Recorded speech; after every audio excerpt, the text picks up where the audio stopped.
Self-introduction here. Terry Schulte. I'm with New Star Energy. I'm also on the National VPPA board and the Region 9 board, and I've been working with Mark on I don't know how many projects for how many years, so there you go.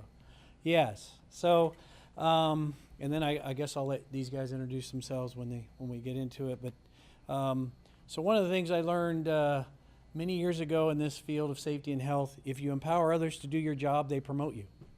So it was like, hey, worked out pretty well for me. So that's kind of why we brought everybody here and got that. So a little bit about New Star, because most people don't know who we are. I call us the FedEx of industrial products. So if you have an industrial product, whether it be a fertilizer, crude oil, gasoline, chemical, whatever, call us and we'll help you get it from point A to point B. That's really what we do. We have about 2,000 employees right now, and we are pretty much all over the world, with the exception of Asia. So one of the things that our company is very big on is our board of directors really sets the tone and says, take care of your employees and they will take care of you. So kind of that similar thing, empower your employees and they'll promote you. That's how that works. So with that, I'll turn it over to Mr. Jeff. No, just give me. There you go. All right, my name is Jeff Hibner. I'm the terminal manager for the facilities up in Portland, Oregon. Of that 90 million barrels of capacity that the company has, I have about 1.2 million barrels at my facility, which is about 51 million gallons of product storage. So we store gasoline, diesel, biofuels, ethanol, a lot of different additives and stuff that we store there. And we have operations where we have marine movement. We bring in vessels as large as 300,000 barrels. We also have rail service and pipeline connections. So we bring in pipeline from Olympic Pipeline that originates up in Anacortes, Washington, out of the refineries, and then we can actually connect into the Kinder Morgan terminal, or pipelines that bring product down here to Eugene to the Kinder Morgan terminal out here off of Prairie Road. For the West region, and I will say I'm fairly new to the company. I just started here last August, about a year ago, and it's refreshing to come into an organization that has this much focus on safety and the employee engagement that I've seen since I've been here. It's refreshing, and it makes my job so much easier. My guys are very engaged with the safety of the operation. They take a lot of ownership, and it's like Terry said, let other people do your job for you. These guys do a great job. So we have a philosophy in the West region. It's safe, stable, reliable, with predictable outcomes for maintaining employee engagement. We have a lot of different programs that we have for the employees. We recognize their contributions. The Great Catch program, and I'll let Jackie talk about that when she gets up. We have a positive safety culture. It's something that we live every day. The products that we deal with are dangerous. They can kill you in a heartbeat. We have explosions and some catastrophic failures. So we have to be on our toes at all times. We can't get complacent. We have to really focus on what we're doing. So we analyze the risk of what we're doing, and not just the hazard. We know the hazards, but how do we mitigate those risks when we're out there doing our jobs? We continue employee ownership through processes, and we hand the keys over, like Terry said. We let them go out there in the field, and they identify those risks, and then they come to us with solutions. And it's up to us as management to go out there and help them provide those solutions and give them the tools they need to work safely. It's a culture absent of fear. The guys aren't afraid to come. If they see something, they say something, because they know that we're going to support them. The employees' engagement with root cause analysis. If we do have an incident out there, the people that are engaged or involved in that incident, they come in, we sit down as a group and we talk about what happened. We identify the root cause and how we're going to mitigate that and resolve it so we don't have another incident. And then we share that out through the organization. So define the safe, stable, reliable. Safe is safety for environmental stewardship, protection of community are our primary drivers over production. We want to make sure that everyone understands we're not going to put production over safety every single day. If something happens out there, we had an incident about 6 months ago. I had a pump go down, and it has a huge effect on our customers where they can't come into our facility, they can't load, and it impacts their business also. One of my guys, he got a little overzealous, and he was pushing the contractors to get the job done, get the pump replaced. And so I had to go out and talk to him, and I said, we want to make sure that we're doing this safe. I don't care if it takes 1 day or 2 days or 3 days. We're not going to worry about production. It has to be done safe, it has to be done the right way. So that means we're going to do the proper lockout tagout, we're going to do the energy isolation procedure and everything, and we're going to make sure everyone understands what the final outcome is before we move forward. That makes sure the proper procedures are followed. We protect our employees and the community because we all live in the communities that we work and operate in. We want to make sure that when we go out on the river, we're not, I didn't pollute the river the day before, and then I want to go fishing the next day. So we are really concerned about our communities that we live in. Pull the chain, stop the train, and trust your gut. They're very similar. We talk about this in the morning meetings. We have a contractor safety meeting every morning at 7 a.m. And I'm very adamant about this at my facilities. If the morning meeting starts at 7 a.m. For any contractors who are going to be in my facility to work that day, if they're not there at 7 a.m., they don't work that day. It's that easy. And it's that hard. So, but we do that because we have a large presentation board in the room where we have a map of the facility. We have one of our guys go up there and we talk about any activities that we have going on in the facility as far as product movements, any marine vessels coming in, any pipelines. And then each of the contractors talk about what they're going to be doing that day. We put it up on the board, we identify where they're going to work in the facility, and then they share a safety moment about the risk that identified with the work activities they're going to do. And we do that all around the room. Everybody knows where everybody's going to work at. So if I got a guy working on a tank in yard 1, and I got a contractor that's going to be in yard 2, that he may have to go in yard 1, they have to communicate. They have to talk to each other. And they have to know what the risks are that, before they go in that yard and do any kind of activities. And it's very important to me that we have that communication. And I think in the last slide we talked about communication is key, but it is very important that we all know what's going on in our terminals, that we don't have an incident. And it's been very effective. Every one of the guys that come in my facility, whether it's a contractor, a vendor, or employee, has the responsibility to shut down a project or any activity if they see something that if they don't think it's right, trust your gut. It's probably not right. I'd rather have shut down a project or any activity for a day, 2 days, or a week, whatever it is, instead of having an incident and having someone go home missing a limb, or they're worse, someone gets killed. So we'll take the time to do it right. We'll answer the questions, make sure everyone's comfortable with what we're doing, that we're doing it safely before we move forward. Stable. Systems are properly isolated when work is performed. We have our lockout tagout program. We have our energy isolation program. We make sure that there's zero energy when we go into these systems. When we're opening valves, we're opening tanks, we're going into these MCC units, doing anything. We want to make sure that it's safe to go in there and do any activities and no one's exposed to a danger. Operations are not running against limits. And this goes back not only to the equipment we operate, but personnel at my facility. We're not going to push a guy to work 14, 18 hours, and he's working in an exhausted state. We want to make sure that people go home, get their rest, and they're prepared to come to work and work safe. The equipment that we have, we want to make sure we're not maximizing that equipment, and we're not pushing it against operating limits either to the point of failure. Reliable. Abnormal conditions are recognized, corrected, and mitigated, and then preventive maintenance is performed. We want to make sure that we are staying ahead of the curve and we're addressing it. If we see something, we take care of it. Predictable outcomes. We want to identify the desired outcome and then ensure that we have the resources and processes necessary to reach that outcome, which means the proper procedures, we have the correct tools, appropriate PPE. Different activities require different PPE. Different tools associated with it. We have some products in our terminal where we have H2S. When it's reaches a certain temperature, we have to worry about that. So we have monitors that we make the guys wear. They have to go out to the facility and they have to wear that. So if they get a hit, they come right out. We have the correct parts before we start a project. If we are going to be doing any kind of work, we identify that we have everything we need to complete that work. Adequate communication, which goes back to our safety meetings we do in the morning, making sure that we're talking to everybody and everyone understands what we're doing on any given day.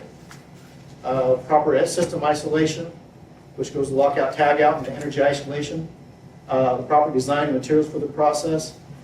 This industry that we're in, petroleum industry and the fertilizers and stuff that we move, there are known equipment manufacturers and suppliers that we avoid because of situations that not only us but the industry have seen failures. So we share that as an industry, the things that we know work, and then we go to those vendors and we go to those suppliers to get that equipment or those materials. And then mitigations plans in place. What if? What if something happens? How are we going to handle it? You know, we want to reduce the risk, and by sitting down and doing our job safety analysis or our job hazard analysis on a daily basis before we take on these activities, we identify those things that what could happen, and then how we're going to address it if it does happen. All right? And I'll give it to you, Jackie. Hi, I'm Jackie Vasala. I work out of the West Region in Elk Grove, California, as the HSC coordinator. So in the West Region, we have 7 sites throughout California, Oregon, and Washington. So what do we do for continued employee engagement? One of the items is that employees are given the responsibility, authority, and resources they need. So kind of what Jeff alluded to in his previous slide, but also that would include training. And one of the big things was the stop work authority, which kind of goes hand in hand with the pull the chain, stop the train. So like earlier this year, we had a new employee at one of our facilities who actually stopped a truck driver from doing something unsafe. And so I think that was a really big thing because for one, to be a new employee and have the courage to speak up about something that could be particularly unsafe, that takes a lot of courage. And then two, that's just a big testament to the safety culture of that facility to be able to do that and feel comfortable to stop an unsafe act. Secondly, company employees, we have company employees on the national and regional VPPA boards, such as Terry. We have hourly employees act as site VPP coordinators, working with site managers. Chris Day is one of them. But really, we actually just had a VPP workshop for our West region at our Portland facility, where we had all of our VPP coordinators from the West region get together, and they were able to share best practices and see what worked at their side, and just tour their facility and be able to take some of the best practices back to their site. And we think that's one of the biggest things with being a VPP coordinator, is being able to network with it amongst your other coordinators to see what you could take back and improve at your own facility. We have regional vice presidents and general managers. Ensure programs are supported at all levels. So really this is like from the top down, they support VPP. Our CEO makes a point to come and attend when a site does get VPP certified. He'll make a point to attend their initial celebrations, and he also makes a point to visit the sites every so often. So I think that shows his commitment to the employees and VPP. Site managers ensure VPP processes become cultural core values. So really, at the sites, you need your manager's support. So I know they have their safety committees where you have the employees and managers working together to mitigate and just make the facilities safer. Employees are empowered to own the VPP process via joint labor management site committees.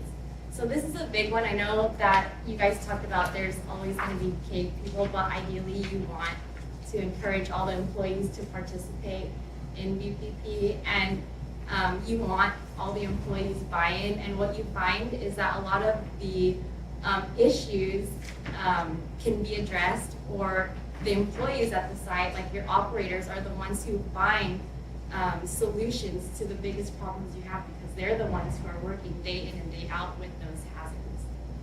Employees assist other companies with VPP readiness surveys. So we try to even have other companies come in, third parties come in and do an evaluation, so it's unbiased and we get a realistic view of where we stand. But additionally, we are moving towards being able to send our VPP coordinators to other facilities where they could do their self-evaluations and assist in their self-evaluations. And that way, again, you're able to share the things you take from your site and bring it to that site. And I mean, they just learn a lot from being able to do an audit as well. Focus on both site equipment process safety as well as behavioral safety, and this analogy is the car and driver approach. So really, this goes to one of our GMs really like, or previous GMs really like using this analogy. Basically, it's like you could have a really safe car, you know, tires are good, brakes are good, engines running, you have your seat belt and your airbag, but if you put it really depends on how the driver is going to drive that car. Is he going to be safe? Is he going to drive under the influence? Is he going to drive within the speed limit? And so when you take that analogy and put it to a site, you could take a really safe site, a VPP site, but if the employees are working unsafe and you don't have that established safety culture, you know, that could really be impactful. But so that really makes a difference. So some of the things we'll be going over today is a safe loader program, touch cards, hazard recognition program, mystery can, bona fide or bogus, and a World War II education campaign. These are just some of the things our employees did to help get everyone engaged in the VPP process. So one of the programs is called the Great Catch Program, and really the purpose of the Great Catch Program is to recognize New Star employees who have gone above and beyond their normal duties by identifying an unsafe condition or unsafe practice and intervene that would have had a huge impact to safety, reliability, or stability of the terminal. So really the West Region leadership team reviews or hears about these near misses at the sites, and they like to recognize the employees who have who identified unsafe acts, because I think just a little recognition could go a long way, and it really reinforces the behavior that you want to see from your employees. So in this particular case, at one of our facilities, they have a pipeline that runs from a dock to another facility, and these employees were able to identify an area that could have been a potential hazard if that line were to overpressure. So they were able, the solution was that they installed an interlock. So particularly over a dock, that would be a huge impact, because if you had an overpressure and product in the water, that would be really bad. So that was a great catch on their end, to be able to recognize that and share that with our region and company. All right. Good morning, everybody. I'm Chris Bay. I work at Portland. I'm a terminal operator. For those of you who know Robert Dow, I'm taking over his spot, so some good stuff to learn. We have the Safe Loader program, and that is for the truck drivers that load out our facility. So they're the guys that come into our facility, load the truck, which will either go to another terminal or they're going to the gas station. We're pretty much the last stop for that. So as the driver comes to our facility, they have to enter at our main gate. They have to code in to get into our facility. Once they get to a certain number of loads, it'll come up on the screen that they need to come and see us, and then we give them their gift. So the way we keep track of their loading is off the bill of lading. So every month, the gals in the office tally everybody up, and that's how it's kept track of. So the 40 load is the first 40. That's just like we have little gifts. So the first one is like it's thermos, and that's the most popular one I have. It's actually a really good little thermos.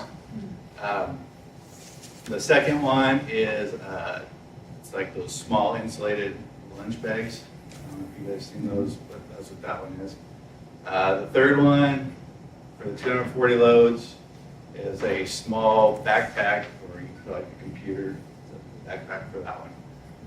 The 400 is a, I believe it's a duffel bag.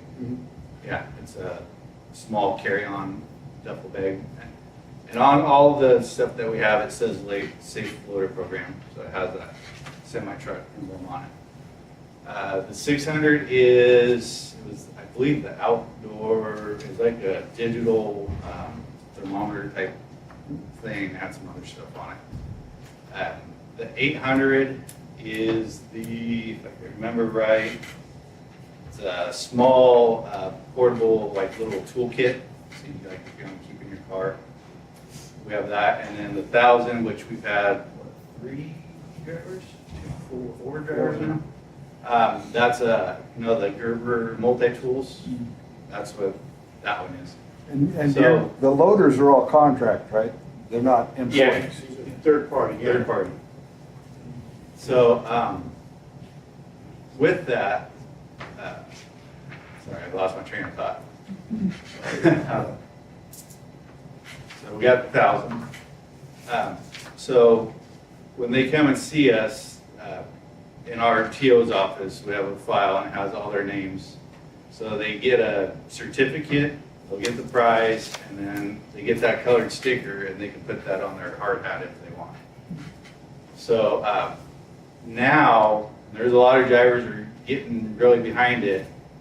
The other thing for the Safe Loader Program on certain companies, once they get to a certain point with that certificate, some of the companies actually give the guy a raise. So it's a go-getter for them, to make more money for their company. So it's a really good program.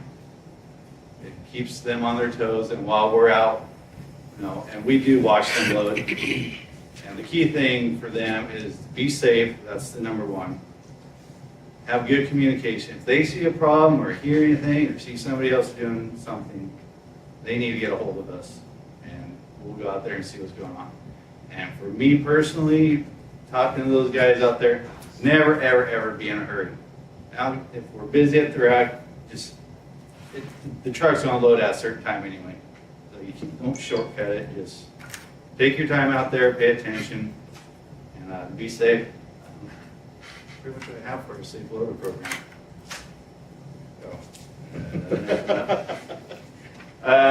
So this started in 2015, so that's pretty much the same time when I started with the company. We went from 2 to 3 incidences a week to 4 in the first 3 years of the program, as everybody started paying attention and want to be on that good mark, not have any problems, and be banned from the facility if they have too many boo-boos or a major one, which we don't want that one. So yeah, at some of the carriers for their safety rooms, some of those guys do pin up their certificates, and I know there was a couple of them that actually at their house had everything pinned up on their wall. So it's a pride. It's a good thing to have. And the last one, satisfaction that we all, in knowing that our safety culture has become a living thing and continues to create more and more culture of safety. And there are some drivers, they actually look out for the other guys, and if they see them, they actually speak up and tell them. So it's rubbing off and it's working, and everybody's doing a good job. And then I'll take care of this one as well. We have the touch card program. Is there a picture of that? Huh? Yeah. The touch card program is for us, the operators. We do have the card. It's like a 3x5 card, and it's a positive and it could be a corrective. So we do have a lot of contractors, so it could be contractors, visitors, truck drivers. We have ship vessels, barges, the railroad. It's just if we see them do something good or have a good attitude, positive things, wearing all their PPE, following all the rules, we give them a card. For me personally, the corrective touch, a lot of that is just communicating with the guy. If you see him, say he doesn't have his safety glasses on or whatnot, I always just talk to them on that portion of it. So what we have, over 4,000. 4,000. So we try to, some days it gets a little tough, but we try to at least get 1, 2, 3 a day on those touch cards. It's just showing that us operators are interacting with our contractors. And, yeah, that's all I have. Thank you. So a big thing with us is, as was alluded to, kind of our dangerous environment. So we do a lot with the hazard recognition program for VPP. A lot of what we call ADOs, audio, visual, olfactories, right? Use your 5 senses as you're walking around. So we actually do a lot with taking pictures of things that are around the refinery, around our facilities, and actually use those pictures to educate. We do a lot in our safety meetings and those sort of things. And actually the employees will do a presentation at the safety meeting of here's what we found during this month and those sort of things. So it works out pretty well. To kind of further that, some of the employees have come up with what they call a mystery can game. So they will actually take a little 1-gallon paint can, which you'll be happy about that, and they'll put a little code in it, and they'll hide it in the facility. So the operator has to find the can, then they'll text in this code, and it'll go to the VPP coordinator, who will then ask them a question, a safety question. If they get that question right, then they get some points. And then that goes on to a quarterly award system. And I will tell you, the award is pretty inexpensive.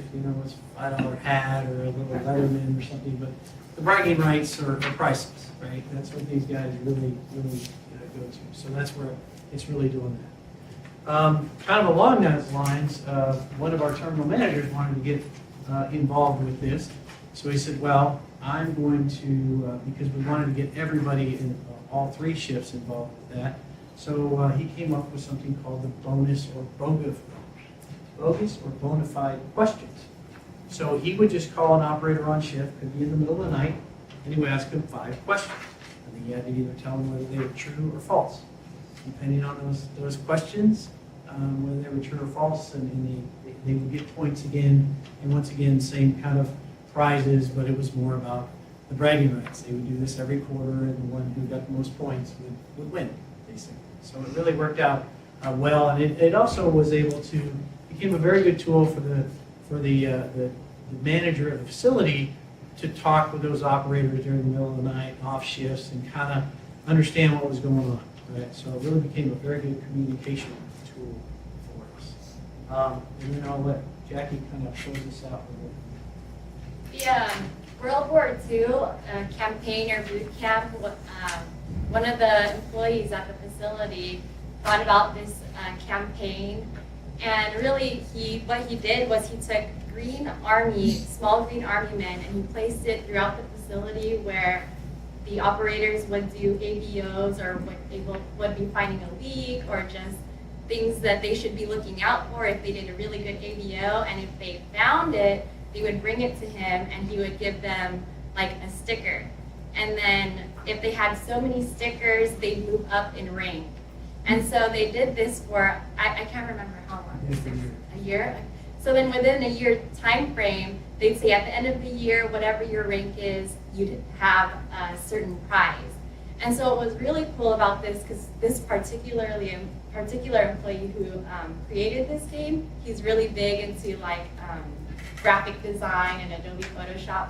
So he created these posters where he took the employees' faces and put them on like actual campaigns, and they looked really cool, and he stuck it up throughout their office, and They decorated their office as if it was like a real World War II theme.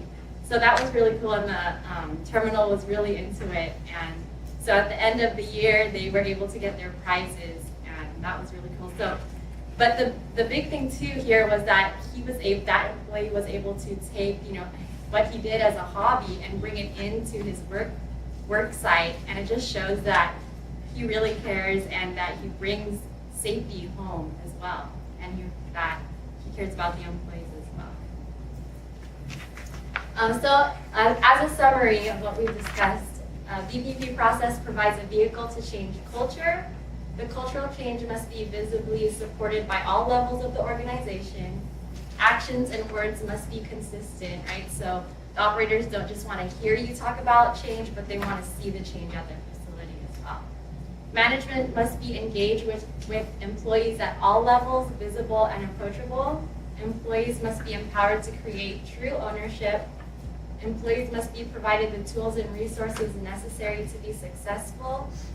Critical thinking is a requirement. The way we have always done it, model is no longer effective, because again, you always want to think along the lines of continuous improvement, and by thinking the way we've always done it, we bring you towards that path. And so we encourage the employees to bring up hazards or things that they could improve on, or do things a better way, or better, safer way.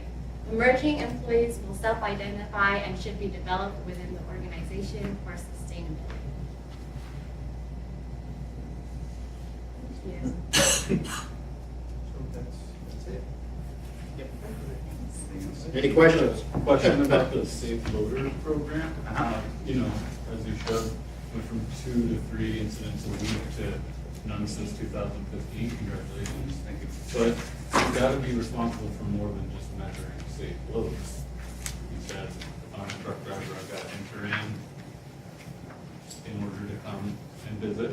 And now we're documenting my safe load. Are we documenting an unsafe load? Is there sort of a If there's Yeah. an incident that the driver has, I mean, they go back to zero, they start at zero again. Oh, You know, we do document that, we capture it in our program, if there is an incident. But, you know, we haven't had any major incidents where we've talked to drivers where there's something minor, they're not wearing the safety glasses or something, you know, guys, we complacent sometimes. You know, if we go out there and we catch them, you know, we'll talk to them. But as far as major incidents, as a release on the load rack or something, we haven't had anything. It's pretty impressive. You know, these guys we have some facilities, you know, we can have 200 trucks a day. This facility I'm in right now, and those are 11,000 gallons per truck that they load. We average probably 50 to 75 trucks a day when we're busy. So it's a lot of traffic that comes through our facilities on any given day. And these guys are focused on safety when they get there, and they do a great job, and we recognize that. And the other thing, when a company hires a new guy and he's a trainee, we have our charting program, and if they get, after their 3 or 4 BOL loads, we card them, but it's up to our discretion if that guy's ready to be on his own or not. We don't feel comfortable, or if he's not confident in doing his job, I'm gonna have him keep on training. I won't card him and be on his own at our facility. So that's the nice thing, we do have that authority to make that call. And before the safe loader program, it was looser than that? That's before I got there. That was, we did have the kind of similar process, but it became more about rewarding the behavior we wanted as opposed to discipline the behavior we didn't want, So it's right? And so I will tell you, in fact, last summer, we had one of the drivers, and he didn't care about losing pay. He didn't care about getting a week off. He didn't care about even being banned from the facility. All he cared about was that we were resetting him to zero with this safe loader program. It was like, okay, I would, you know, so it becomes that philosophy, because we encourage the recognition of the safe behavior or the behavior we want, right? Not the other way. And before then, We did have some pretty serious incidents where we had to have the truck driver come in. We actually banned some drivers. You're not going anywhere with New Star. You're not, you can drive up to Seattle, we're still not going to. Sorry. And so that was some of our approach. And so this is really something, once again, all of these programs you see came from the employees. So the employees came up with this idea. So that was pretty good. Okay. Thank you. Anything All else? right. I'd like to thank everybody for coming. I particularly want to thank all the speakers today. I think they did a great job.